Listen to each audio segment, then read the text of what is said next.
నాయిక ప్రధాన చిత్రాలు తీయడం ఒకెత్తు, వాటిని బాక్సాఫీస్ వద్ద విజయవంతంగా మలచడం మరొక ఎత్తు.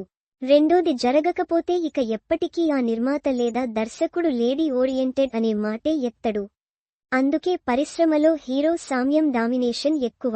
హీరోని చూసి మాత్రమే టికెట్ తెగుతుంది, హీరోయిన్ని చూసి కాదు అనేందుకు బలమైన ప్రూఫ్లు ఉన్నాయి. అయితే దీపిక పదుకొనే, కంగనా, ఆలియా, కరీనా, తబు లాంటి భామలు కొన్నిటిని అధిగమించారు. నాయిక ప్రధాన చిత్రాల్లో నటించి సత్తా చాటగలమని నిరూపించారు. అయితే ప్రధాన నటీమణులకు తగ్గట్టే కథాంశాల్ని కూడా దర్శక నిర్మాతలు ప్రజలకు కనెక్ట్ చేయగలిగారు. ఇక ఆలియా, కరీనా లాంటి నాయికలు నటించిన సినిమాలు తొలి రోజు 7 నుండి 8 కోట్ల రేంజులో వసూలు చేసిన ఘనతను సాధించారు. ఇప్పుడు అదే క్లబ్లో సీనియర్ నటి కాజోల్ సినిమా చేరగలదా అన్న చర్చ సాగుతోంది. కాజోల్ నటించిన హారర్ చిత్రం బ్యాక్కొటేషన్ ట్రైలర్ ఆకట్టుకోవడంతో ఈ సినిమాపై అంచనాలు పెరిగాయి.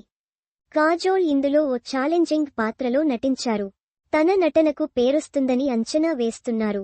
ఇలాంటి సమయంలో ఆరంభ వసూళ్లను పెంచాలంటే కేవలం ట్రైలర్ వరకే కాకుండా సినిమా ఆద్యంతం గగుర్పాటుకు గురిచేసే హారర్తో రక్తి కట్టించాల్సి ఉంటుంది.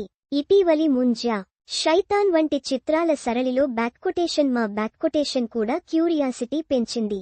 కాజోల్ కొన్ని సత్తువలేని పాత్రల్లో నటించి వైఫల్యాలను ఎదుర్కొన్న తర్వాత ఇది మంచి అవకాశం. పోటీబరిలో కాజోల్ ఏ మేరకు రాణిస్తుందో వేచి చూడాలి. బ్యాక్కొటేషన్ చిత్రం తాను ఆశించినట్టు విజయం సాధిస్తే ఇదే తరహాలో మరిన్ని సినిమాల్లో కాజోల్కి అవకాశాలు వచ్చేందుకు వీలుంది. అజయ్ దేవగన్ కెరీర్ బెస్ట్ పొజిషన్కి చేరుకుంటున్న ఈ తరుణంలో కాజోల్ కూడా కంబ్యాక్ అవ్వాలని అభిమానులు ఆకాంక్షిస్తున్నారు. ఆ ఇద్దరి నటవారసురాలు నైసా దేవగన్ కూడా త్వరలోనే బరిలోకి వచ్చే ఛాన్సుంది.